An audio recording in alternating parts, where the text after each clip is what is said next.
Hi friends, പുതിയൊരു വീഡിയോയിലേക്ക് എല്ലാവർക്കും സ്വാഗതം. എല്ലാവരും സുഖമായിട്ടും സേഫ് ആയിട്ട് ഇരിക്കുകയാണെന്ന് വിശ്വസിക്കുന്നു. അപ്പോൾ ഇന്നത്തെ നമ്മുടെ വീഡിയോ പതിവ് പോലെ ടിപ്സ് ആൻഡ് ട്രിക്സിന്റെ തന്നെയാണ്. ഇന്നത്തെ ഈ ഒരു സിറ്റുവേഷനിൽ നമുക്കറിയാം ഗ്യാസ് ഒക്കെ കിട്ടാനായിട്ട് ഭയങ്കര ബുദ്ധിമുട്ടാണ്.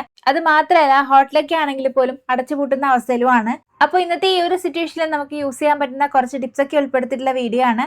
അപ്പോൾ നമുക്ക് പെട്ടെന്ന് തന്നെ വീഡിയോയിലോട്ട് കിടക്കാം. വീഡിയോയിലോട്ട് കിടക്കുന്നതിന് മുന്നായിട്ട് നമ്മുടെ ചാനൽ പുതുതായിട്ട് കാണുന്ന കൂട്ടുകാർ ആരെങ്കിലും ഉണ്ടെങ്കിൽ ഈ ഒരു ചാനൽ നിങ്ങൾക്ക് ഇഷ്ടപ്പെടുകയാണെങ്കിൽ പ്ലീസ് ഒന്ന് സബ്സ്ക്രൈബ് ചെയ്ത് സപ്പോർട്ട് ചെയ്യണം കേട്ടോ. ഇന്നത്തെ ഈ ഒരു സാഹചര്യത്തിൽ ഉള്ള ഗ്യാസ് ഒക്കെ തീർന്നു കഴിഞ്ഞാൽ നമ്മൾ എല്ലാവരും ആശ്രയിക്കുന്നത് വിറകടുപ്പിനെ ആയിരിക്കും അല്ലേ. എന്നാൽ ഹോസ്റ്റലുകളെയും പിന്നെ അതുപോലെ തന്നെ ഫ്ലാറ്റിലേക്ക് താമസിക്കുന്നവരാണെങ്കിൽ ഇതുപോലുള്ള ഇലക്ട്രിക് ഉപകരണങ്ങളെ ആശ്രയിക്കുക മാത്രമേ നമുക്ക് രക്ഷയുള്ളൂ. പിന്നെ അതുപോലെ തന്നെ നമ്മൾ നാട്ടിൻപുറങ്ങളിലാണെങ്കിൽ പോലും ചെറിയ ചെറിയ കാര്യങ്ങൾക്കൊക്കെ നമുക്ക് അടുപ്പ് കത്തിക്കാനായിട്ട് പറ്റണമെന്നില്ല.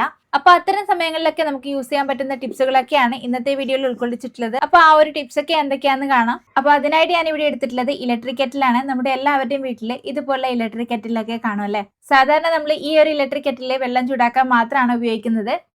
എന്നാൽ ഇത്തരം സിറ്റുവേഷനിൽ നമുക്ക് ചൂടുവെള്ളം മാത്രമല്ല നമ്മുടെ വീട്ടിലുള്ള ഒട്ടുമിക്ക കാര്യങ്ങൾ ഇതിൽ ചെയ്തെടുക്കാനായിട്ട് പറ്റും കേട്ടോ. അപ്പൊ നമുക്ക് ആദ്യത്തെ ടിപ്പിലോട്ട് കിടക്കാം. അതിനായിട്ട് ഞാൻ ഇതാ കെറ്റിലോട്ട് ആവശ്യത്തിന് വെള്ളം ഒഴിച്ചു കൊടുക്കുകയാണ്. ഇപ്പൊ ഞാൻ ഇതാ കെറ്റിലിന്റെ അരഭാഗത്തോളം വെള്ളം ഒഴിച്ചു കൊടുത്തിട്ടുണ്ട്. ഇനി അതിലോട്ടേക്ക് ഞാൻ ഇട്ട് കൊടുക്കുന്നത് മുട്ടയാണ്. ഇപ്പൊ ഞാൻ ഇതിലോട്ട് ഇട്ട് കൊടുക്കുന്നത് 4 മുട്ടയാണ്. ഇതുപോലെ നിങ്ങൾക്ക് ഈ ഒരു കെറ്റിൽ കൊള്ളുന്ന രീതിയിൽ എത്ര മുട്ട വേണമെങ്കിലും വേവിച്ചെടുക്കാം കേട്ടോ. ഇനി സാധാരണ പോലെ ഈ ഒരു കെറ്റിലിന്റെ അടപ്പൊന്ന് അടച്ചതിന് ശേഷം ഒന്ന് ഓണാക്കി കൊടുക്കാം. ഇപ്പൊ ഇതാ ആ ഒരു വെള്ളമൊക്കെ നന്നായിട്ട് തിളച്ചു വന്നിട്ടുണ്ട്. ഈ ഒരു കെറ്റിൽ ഓഫ് ആയിട്ടുണ്ട് കേട്ടോ. ഇനി ഈ ഒരു മുട്ട എടുത്തതിന് ശേഷം നമുക്കൊന്ന് തണുത്ത വെള്ളത്തിൽ ഇട്ട് കൊടുക്കാം. സാധാരണ നമ്മൾ ചെയ്യുന്നത് പോലെ തന്നെ. കണ്ടില്ലേ, ഇതുപോലെ നമുക്ക് മുട്ടയൊക്കെ പുഴുങ്ങിയെടുക്കാനായിട്ടും ഈ ഒരു കെറ്റിൽ യൂസ് ചെയ്യാവുന്നതാണ്. ഇനിയിപ്പോൾ നിങ്ങൾക്ക് മുട്ട ഹാഫ് കുക്കായാൽ മതി, അതായത് ജസ്റ്റ് ഒന്ന് വാട്ടിയെടുത്താൽ മതി എന്നുണ്ടെങ്കിൽ കെറ്റിലെ വെള്ളമൊക്കെ തിളച്ചിട്ട് ഓഫ് ആകുന്നത് വരെ വെയിറ്റ് ചെയ്യേണ്ട ആവശ്യമില്ല. ആ ഒരു തിള വരുമ്പോഴൊക്കെ നമുക്ക് ഓഫ് ചെയ്തിട്ട് ആ ഒരു മുട്ട അതിൽ നിന്ന് എടുക്കാവുന്നതാണ്. അപ്പൊ നമുക്ക് ആ ഒരു രീതിയിൽ കിട്ടും കേട്ടോ. ഇതിപ്പോ ഫുള്ളായിട്ട് ബോയിൽ ചെയ്തെടുത്തതാണ്. അപ്പോൾ ഇതുപോലെ ഒന്ന് ട്രൈ ചെയ്ത് നോക്കാം കേട്ടോ. ഇനി നമുക്ക് അടുത്ത ടിപ്പിലോട്ട് എടുക്കാം. ഇനി ഇപ്പൊ ചായയൊക്കെ ഉണ്ടാക്കാനായിട്ട് നമുക്ക് ഈ ഒരു കെറ്റിൽ യൂസ് ചെയ്യാം കേട്ടോ. ഇത് മിക്കവരും യൂസ് ചെയ്യുന്നതായിരിക്കും, എന്നാലും അറിയാത്തവർക്ക് വേണ്ടി പറയാണ്. അങ്ങനെ ഇതാ വെള്ളമൊക്കെ നന്നായിട്ട് തിളച്ചു വന്നിട്ടുണ്ട്. ഇനി ഇതിലോട്ട് നമുക്ക് സാധാരണ പോലെ തന്നെ പൊടി ഇട്ട് കൊടുക്കാം. ഇനി ഈ ഒരു കെറ്റിൽ ഓഫ് ആവുന്നവരെ അത് കിടന്ന് തിളക്കട്ടെ. ഇനി ഞാൻ ഇതാ വേറൊരു കപ്പിലായിട്ട് പാൽപ്പൊടിയും പഞ്ചസാരയും ഇട്ട് കൊടുത്തിട്ടുണ്ട്. ഇനി അതിലോട്ടേക്ക് നമുക്ക് നമ്മൾ ഉണ്ടാക്കിയെടുത്ത കട്ടൻ ചേർത്ത് കൊടുക്കാം. ഇപ്പം ഞങ്ങൾ പാൽപ്പൊടിയാണ് യൂസ് ചെയ്യാറുള്ളത്. അപ്പോൾ നിങ്ങൾ പാലൊക്കെ ആണെങ്കിൽ അത് ചേർത്ത് കൊടുക്കാം കേട്ടോ. അപ്പോൾ ഇനി പെട്ടെന്നൊരു ചായയൊക്കെ വേണമെന്നുണ്ടെങ്കിൽ ഈ ഒരു രീതിയിൽ കെറ്റിൽ യൂസ് ചെയ്തോളൂ കേട്ടോ. ഇനി നമുക്ക് അടുത്ത ടിപ്പിലോട്ട് കിടക്കാം. ഇനിയിപ്പോൾ പെട്ടെന്ന് കുട്ടികൾക്കായാലും അല്ലെങ്കിൽ മുതിർന്നവർക്കായാലും പെട്ടെന്ന് ഒരു പഴമൊക്കെ പുഴുങ്ങി കഴിക്കണം എന്നുണ്ടെങ്കിൽ ഈ ഒരു രീതിയിൽ നമുക്ക് കെറ്റിൽ യൂസ് ചെയ്യാവുന്നതാണ്. അതിനായിട്ട് ഞാൻ ഇതാ കെറ്റിൽ ആവശ്യത്തിന് വെള്ളം ഒഴിച്ചു കൊടുത്തിട്ടുണ്ട്. ഇനി അതിലോട്ടേക്ക് നമുക്ക് പഴം കട്ട് ചെയ്തിട്ടൊന്ന് ഇട്ട് കൊടുക്കാം. അങ്ങനെ ഇതാ പഴം പുഴുങ്ങി കിട്ടിയിട്ടുണ്ട്. ഈ ഒരു രീതിയിൽ നമുക്ക് പഴം പുഴുങ്ങിയെടുക്കാം കേട്ടോ. അപ്പോൾ ഇനി നമുക്ക് അടുത്ത ടിപ്പിലോട്ട് കിടക്കാം. അതിനായിട്ട് ഞാൻ ഇതാ ഒരു ബൗളിലോട്ട് പൊടിയരിയാണ് ഇട്ട് കൊടുക്കുന്നത്. 1/3 കപ്പാണ് കേട്ടോ എടുത്തിട്ടുള്ളത്. മുതിർന്ന ഒരാൾക്കൊക്കെ ഒരു നേരമൊക്കെ കഴിക്കാനായിട്ട് ഈ ഒരു 1/3 കപ്പ് മതിയാവും. ഇനി ഇത് നന്നായിട്ടൊന്ന് കഴുകിയെടുക്കാം. ഇനി ഞാൻ അതിലോട്ട് അത് വേവാൻ ആവശ്യത്തിന് അരി വേവാൻ ആവശ്യത്തിന് വെള്ളം ഒഴിച്ചു കൊടുത്തിട്ടുണ്ട്. ഇതിപ്പോൾ ഞാൻ സ്വിച്ച് ഒന്നും ഓൺ ചെയ്തിട്ടില്ല കേട്ടോ. ഇനി നമുക്ക് ഇതിലോട്ട് അരി ഇട്ട് കൊടുക്കാം. അങ്ങനെ ഞാൻ എന്താ അരിയൊക്കെ ഇട്ട് കൊടുത്തിട്ടുണ്ട്. ഇനി ഇതൊന്ന് ക്ലോസ് ചെയ്തതിന് ശേഷം നമുക്ക് സ്വിച്ച് ഓൺ ചെയ്യാം. ഇപ്പം ഇത് നമ്മുടെ കഞ്ഞിയൊക്കെ നന്നായിട്ട് വെന്ത് വന്നിട്ടുണ്ട്. ഇത് ഞാൻ 2 തവണ കെറ്റിലിട്ട് തിളപ്പിച്ചതിന് ശേഷമാണ് വെന്ത് കിട്ടിയിട്ടുള്ളത്. അതായത് ഒരു തവണ നമ്മൾ കെറ്റിലിട്ട് തിളപ്പിച്ചതിന് ശേഷം ആ ഒരു കെറ്റിൽ ഓഫ് ആവുമല്ലോ, അതിനുശേഷം നമ്മൾ ഒരു 4-5 മിനിറ്റ് അതുപോലെ തന്നെ വെക്കുക കേട്ടോ. തുറക്കാൻ പാടില്ല. അതിനുശേഷം നമുക്ക് വീണ്ടും ഒന്ന് തിളപ്പിച്ചെടുക്കാം. അങ്ങനെ നമ്മൾ തിളപ്പിച്ചെടുക്കുകയാണെങ്കിൽ നമുക്ക് കഞ്ഞിയൊക്കെ നന്നായിട്ട് വെന്ത് കിട്ടും കേട്ടോ.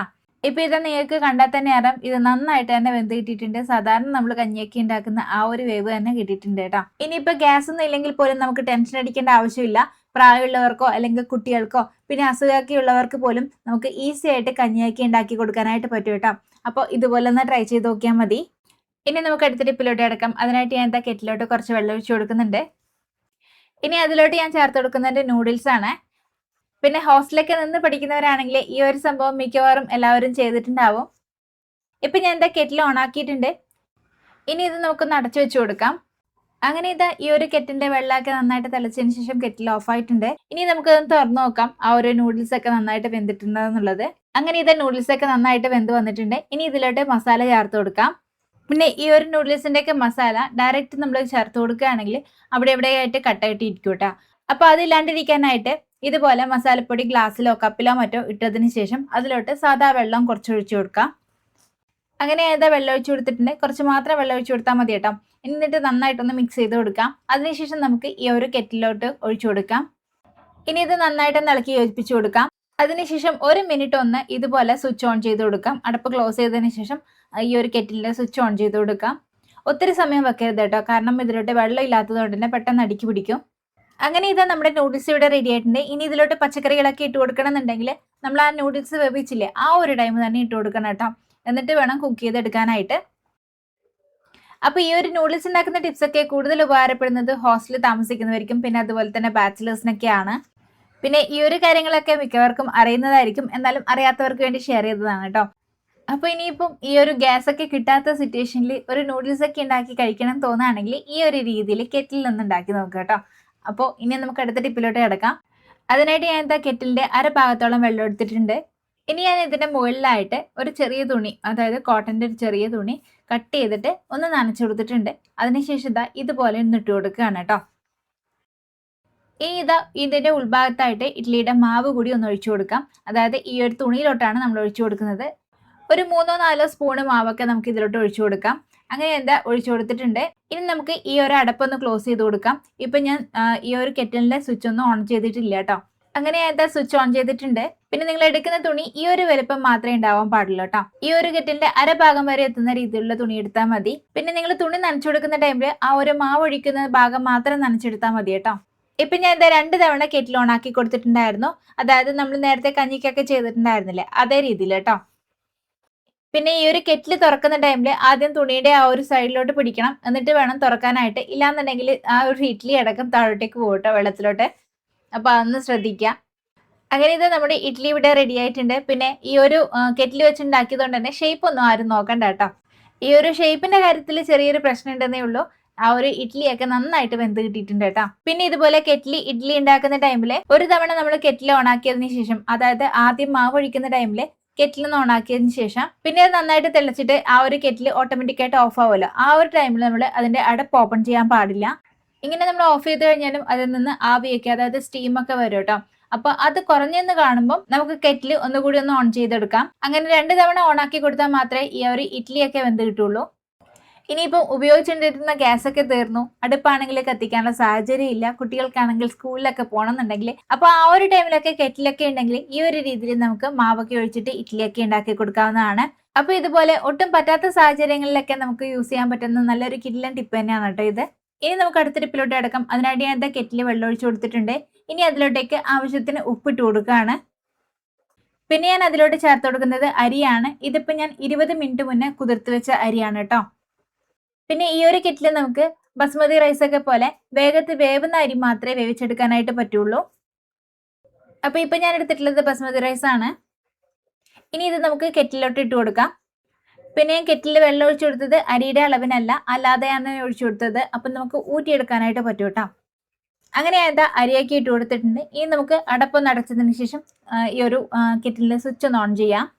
അങ്ങനെ ഇത് നമ്മുടെ അരിയൊക്കെ നന്നായിട്ട് വെന്തിട്ടുണ്ട്. ഇതും ഞാൻ നേരത്തെ ചെയ്തതുപോലെ, അതായത് ഇഡ്ഡലിക്കും പിന്നെ അതുപോലെ തന്നെ കഞ്ഞിക്കൊക്കെ ചെയ്തതുപോലെ തന്നെ 2 തവണ ഓഫ് ചെയ്ത് ഓൺ ചെയ്തിട്ടാണ് ഈ ഒരു രീതിയിൽ നമുക്ക് വേവിച്ചെടുക്കാനായിട്ട് പറ്റിയത് കേട്ടോ. ഇനി ഇത് നമുക്ക് സാധാരണ ചോറൊക്കെ ഊറ്റിയെടുക്കുന്ന പോലെ ഊറ്റിയെടുക്കാവുന്നതാണ്. ഇപ്പൊ ഇതാ ഞാൻ ചോറൊക്കെ ഊറ്റിയെടുത്തുകൊണ്ട് വന്നിട്ടുണ്ട്. ഇപ്പൊ ഇതാ കണ്ടില്ലേ, ചോറ് നന്നായിട്ട് വേവുകയും ചെയ്തിട്ടുണ്ട്. മാത്രമല്ല തമ്മിൽ ഒട്ടിപ്പിടിക്കുന്ന പ്രശ്നം ഉണ്ടായില്ല. അപ്പൊ ഫ്രൈഡ് റൈസ് ഒക്കെ ഉണ്ടാക്കാനായാലും നമുക്ക് ഈ ഒരു രീതിയിൽ തയ്യാറാക്കി എടുക്കാവുന്നതാണ്. അപ്പൊ ഗ്യാസ് ഒക്കെ തീരുന്ന സന്ദർഭങ്ങളിലും പിന്നെ അതുപോലെ തന്നെ പുറമെ താമസിക്കുന്ന ബാച്ചിലേഴ്സിനായാലും അവർക്കൊക്കെ അവരുടെ റൂമിൽ സ്റ്റവ് ഒക്കെ വെക്കാനുള്ള സാഹചര്യം ഉണ്ടാവണമെന്നില്ല. അപ്പോൾ ഇതുപോലെ ചോറൊക്കെ കഴിക്കണം എന്ന് ആഗ്രഹം ഉണ്ടെങ്കിൽ ഈ ഒരു രീതിയിൽ കെറ്റിലിൽ തയ്യാറാക്കാവുന്നതാണ്. പിന്നെ നിങ്ങൾ ഈ ഒരു കെറ്റിലൊക്കെ യൂസ് ചെയ്യുന്ന ടൈമിൽ ഒരു കാര്യം ഉറപ്പുവരുത്തണം, ഈ ഒരു സെൻട്രലിൽ കാണുന്ന ആ ഒരു കോയിലിന്റെ ഉള്ളിലായിട്ട് ഒരിക്കലും വെള്ളം തട്ടാൻ പാടില്ല കേട്ടോ. ഇല്ലാന്നുണ്ടെങ്കിൽ പെട്ടെന്ന് നമ്മുടെ കെറ്റിൽ കത്തിപ്പോവുകയും ചെയ്യും. അത് മാത്രമല്ല ഷോക്ക് അടിക്കാനുള്ള സാധ്യതയും കൂടുതലാണ്. പിന്നെ ഈ ഒരു കോയിലിന്റെ ഭാഗവും പിന്നെ അതുപോലെ തന്നെ കെറ്റിലൊക്കെ ക്ലീൻ ചെയ്തെടുക്കുന്ന ടൈമിൽ ഇതുപോലെ സ്വിച്ച് ഓഫ് ചെയ്തിട്ട് പ്ലഗ് ഒക്കെ വലിച്ചിട്ട് വേണം കേട്ടോ ക്ലീൻ ചെയ്തെടുക്കാനായിട്ട്. പിന്നെ ഇതാ ഈ ഒരു ഭാഗം നമുക്ക് ഇതുപോലെ ഒന്ന് തുടച്ചു കൊടുത്താൽ മാത്രം മതി. പിന്നെ അതുപോലെ തന്നെ ഇതിന്റെ അടിഭാഗവും നന്നായിട്ട് തുടച്ചു കൊടുക്കണം കേട്ടോ. ഒട്ടും തന്നെ വെള്ളം ഉണ്ടാവാൻ പാടില്ല. പിന്നെ അതുപോലെ തന്നെ കെറ്റിലിന്റെ ഈ ഒരു ഭാഗത്തും ഒട്ടും തന്നെ വെള്ളം തട്ടാൻ പാടില്ല കേട്ടോ. പിന്നെ നിങ്ങൾ കെറ്റിലൊക്കെ ക്ലീൻ ചെയ്തെടുക്കുന്ന ടൈമിലും പിന്നെ ഉപയോഗിക്കുന്ന ടൈമിലും ഇത്തരം കാര്യങ്ങളൊക്കെ ഒന്ന് ശ്രദ്ധിച്ചിട്ട് വേണം കേട്ടോ ഉപയോഗിക്കാനും ക്ലീൻ ചെയ്തെടുക്കാനായിട്ട്. പിന്നെ ഇന്ന് കാണിച്ച ടിപ്സ് ഒക്കെ അത്യാവശ്യ ഘട്ടത്തിൽ മാത്രം യൂസ് ചെയ്യാവുന്ന ടിപ്സുകളായിട്ട് മാത്രം എടുക്കുക. അപ്പോൾ ഇത്രയ്ക്കൊക്കെ ഉള്ളൂ നമ്മുടെ ഇന്നത്തെ വീഡിയോ. വീഡിയോ എല്ലാവർക്കും ഇഷ്ടപ്പെട്ടെന്ന് കരുതുന്നു. വീഡിയോ യൂസ്ഫുൾ ആണെന്ന് തോന്നിയിട്ടുണ്ടെങ്കിൽ നിങ്ങളുടെ ഫാമിലീസിനും ഫ്രണ്ട്സിനും ഒക്കെ ഒന്ന് ഷെയർ ചെയ്ത് കൊടുക്കണം കേട്ടോ. അപ്പോൾ പുതിയൊരു വീഡിയോ ആയിട്ട് വീണ്ടും കാണാം. Till then take care. By.